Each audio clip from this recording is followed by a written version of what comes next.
everyone, welcome to another comic review. We're reviewing the next few issues of George Alexopoulos' Mary Sue series. And you might have remembered that I also backed and reviewed the first two issues, which I thought were really good. Really solid start to what could be a good series. Obviously, I thought the art was beautiful. I really like this painting style that he goes for in a lot of his comics. Now, these three issues in particular that I backed are supposed to be part of a side story, so basically a filler arc. That's the impression I was under, at least, that this was basically a filler arc, a self-contained story apart from the official story that was started in issue 1. After actually reading the three issues, though, that's not exactly what it is. It is a side story, but it doesn't seem to be strictly filler, and it's not exactly self-contained either. It leaves you on a bit of a cliffhanger with a lot of issues unresolved. Now, before we actually get into talking about the plot,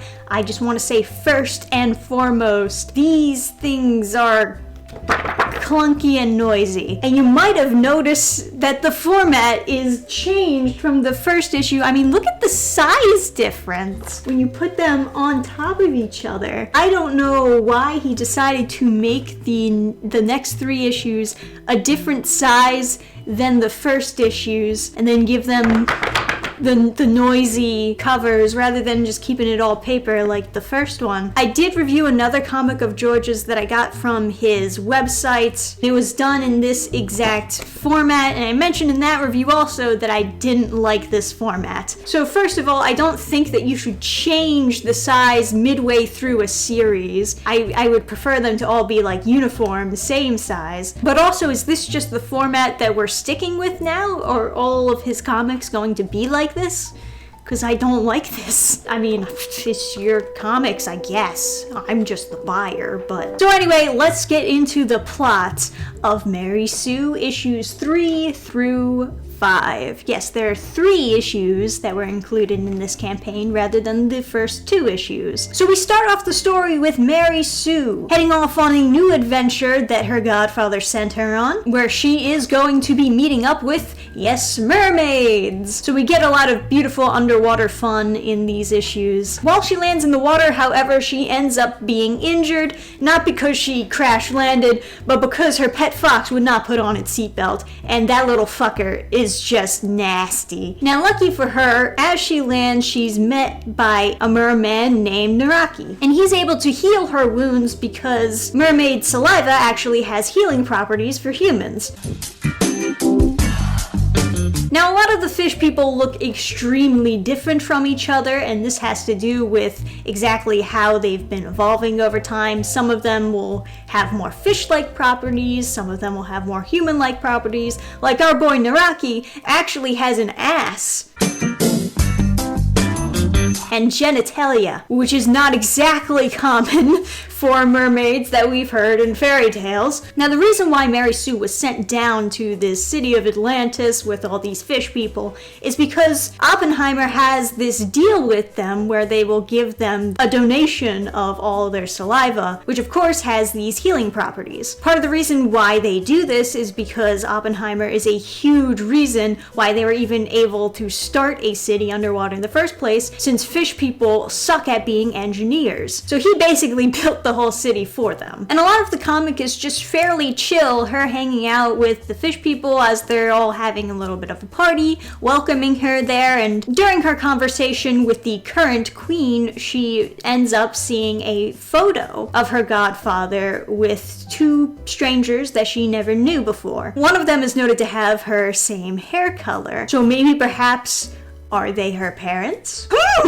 As the party comes to a close, she comes to realize that they were really expecting her godfather to show up because they were expecting him to pick a new ruler of their kingdom, as he did the last time. So now that Mary Sue has shown up in his stead, the responsibility lies on her, which is not exactly what she signed up for. So later on, she calls him up basically to ask him, hey, what's the deal? What am I supposed to do for these people who are expecting me to choose a ruler for them? She also mentions the photo of him that she ended up finding, and tries to ask him questions about who exactly those people were. But all he really says is, "Fuck you, I'm old," and then he hangs up on her. Gee, thanks, father. So she decides to open up his old locker and find out for herself what exactly secrets he's keeping from her. Now, unfortunately, the locker has a security measure put in place, and she ends up notifying this military organization that she was prying for information contained in said locker. So she tries to lie her way out of it, acting like, "Oh, I didn't mean to set off the alarm. I'm not even human, I'm just a fish person, glub glub." Unfortunately, it doesn't go exactly as she planned. So after fighting with a bunch of tentacles for a while, they send in a robot that is being controlled by someone at the main station to place her under arrest. But unfortunately, during this fight with him, her suit begins to overheat. Fairly quickly, I might add. It begins to overheat. Granted, I guess it was an underwater-made suit. It's not exactly meant to be fought on dry land. Now, at the end of the fight, her suit overheats to the point of finally exploding. And the brief moment before she explodes, they get a glimpse of her face. Now, when she does explode, she ends up destroying the robot that was fighting her. However, she falls into the water completely uninjured.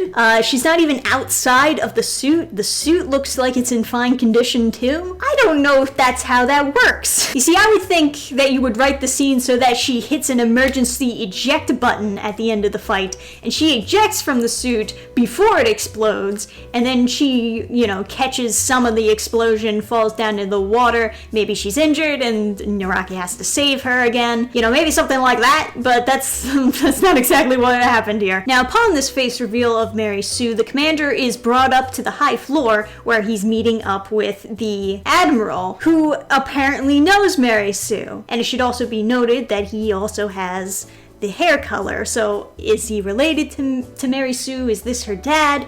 Who exactly knows? It kind of just cuts off here, and that's where we end the filler arc story, which is kind of not filler arc because there's some main plot elements in there. I was under the impression that maybe it would be a self-contained filler story, like a side quest, but it's not really contained. There's a lot of conflicts that never actually get resolved in the end. They kind of leave you on the hook to keep on reading for the next issues, continuing the main story. I also was under the impression that you wouldn't have to read these issues to continue the main story. I just got this because I thought I might as well, since I like the first two. Now, comparing these 3 issues with the first 2 issues that I've read, I would say that there's a couple of downgrades here. Obviously, the fact that it's not really contained. This definitely feels a lot more casual than the first 2 issues. A lot of it is just kind of chill hanging out. There's only that one fight scene at the very end where she's fighting the robot guy and the tentacles. Other than that, there's no fight scenes at all. And maybe that's fine. I would say though, it wasn't as good of a fight scene as issue 2, of course. And I don't mind having a relaxing read, but story-wise, it is kind of lacking in comparison. Artistically, I think that George probably improved a lot when it comes to expressions. Maybe that was a nitpick in the first few issues in the first place, but I'm not a fan of the new format. Don't get me wrong, I did enjoy reading these, and I will read more. But overall, I just didn't see it as the step in the right direction. But yeah, definitely let me know if you've been keeping up with the Mary Sue comics series and what you think of it so far.